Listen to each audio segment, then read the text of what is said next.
Hey everybody, Hank Linderman here. Happy Saturday. It's the 4th of April.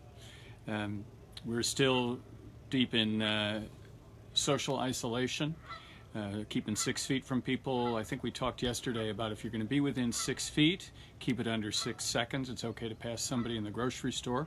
We do have some good news today.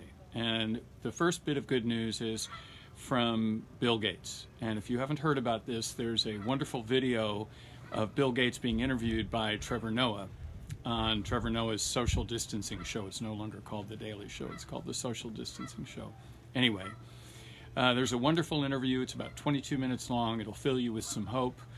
The upshot of it is that the Gates Foundation, which is funded by Bill and Melinda Gates, is directly involved in bringing forth 7 of the best candidates for vaccines. A few days ago we talked about there are 44 vaccines that are being looked at, being considered through the World Health Organization. They've been registered and they're being dealt with. But the Bill and Melinda Gates Foundation has gone further than that. They've picked the 7 most promising ones and they are funding them. Now normally with a vaccine what you would do would be take a promising 1 or 2 and you would test them, or 7, test them, and of the ones that survived the testing process you'd move into manufacture. But Bill Gates points out that we don't have time for that, so he's moving into manufacture on these 7 most promising vaccines, meaning that 5 or 6 of them may just be a waste of money in a certain sense, but they won't be a waste of time, because this means that whichever one survives this process will be that much further along. So I think that's a wonderful thing. So I strongly suggest you check out the Bill Gates interview on Trevor Noah's show. It's on YouTube, and thank you, Bill Gates and Bill and Melinda Gates. The next bit of good news that I found out about today, and by the way, whenever you run across some good news, something encouraging, please send it to me so I can look into it and maybe share it with everybody that runs into this.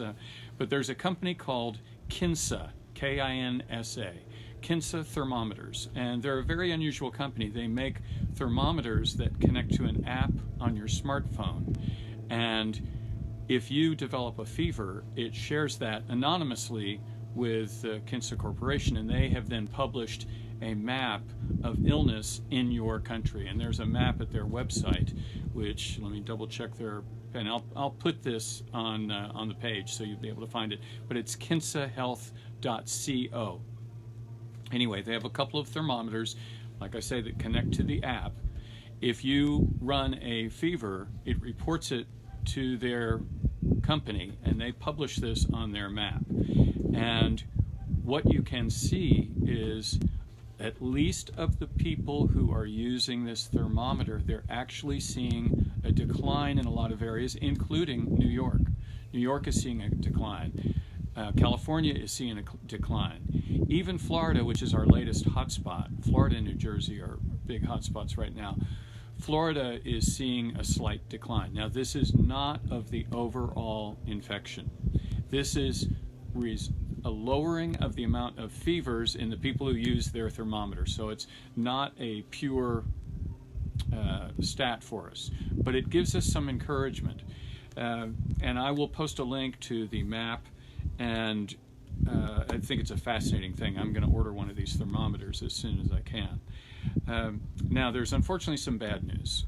There was some questioning yesterday of the president, not of the president, but of his staff. And a reporter asked how much of the federal materials that are supposed to be being shared with the states. And if you're aware, the states have been complaining there hasn't been enough help from the federal government. The president's son-in-law, Jared Kushner, said, well, those are ours, they're not yours. I'm not sure who they actually belong to, but it seems if they belong to the federal government and the point is to get them out to the people, of course they would go out through the states. I think the administration even changed the description of what this store was, of all these medical supplies. But regardless of that, a reporter asked the person responsible for distributing these how many of these supplies were going through private hands, private corporations. And under that questioning, he carefully answered all of it. what is going on is that these federal supplies are not being sent directly to the states. They're being sent to a private corporation that distributes them. And he had a good answer about this, which is that, look, they have warehouses, they've got trucks, they can make deliveries to your hospital daily, and we're not set up to do that. But what he didn't answer, and what the states are complaining about, is they find themselves bidding against each other, and that is absolutely inappropriate during a pandemic. We shouldn't have New Jersey bidding against Montana, bidding against Florida, bidding against Kentucky. We should be having controls over price, because what will happen is price gouging. That's already against the law. I'm sure some of you, I suspect some of you saw the story of the gentleman in Tennessee, I believe, who gathered up 17,000 containers of hand sanitizer and was selling them on eBay for a tremendous profit. He ended up having to give that all away. So if we're going to do this with federal supplies and distribute them through a private corporation, the reality is that there have to be some sort of price controls to prevent states from having to bid against each other. It just seems inexcusable. So that's that. I also want to talk about the daily denials that are going on. And we are all in this together, and we need to support our government officials. And President Trump needs to succeed at this job. But when there is dissemination, when there is avoidance of responsibility, that needs to be called out as well.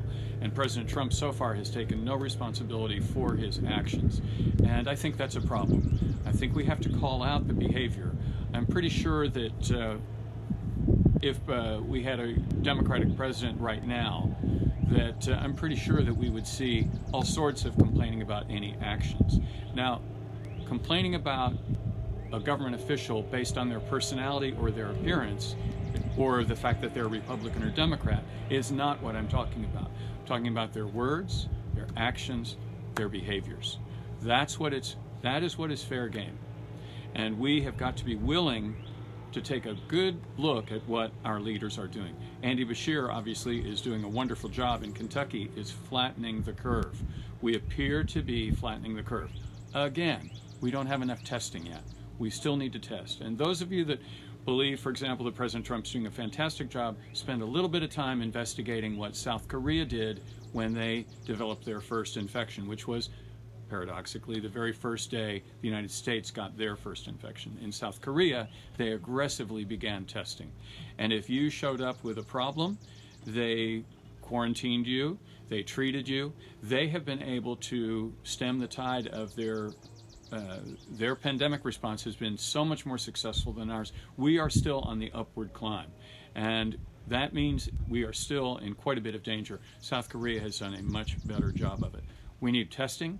We need testing that gets results very quickly, and we still don't have that. We are, once again, the #1 hotspot in the world. We have over 300,000 cases, over 8,000 deaths. Currently, I'm going to refresh this page that I'm looking at for this detail. We're closing in on 30,000 new cases today and 940 new deaths, which I find heartbreaking.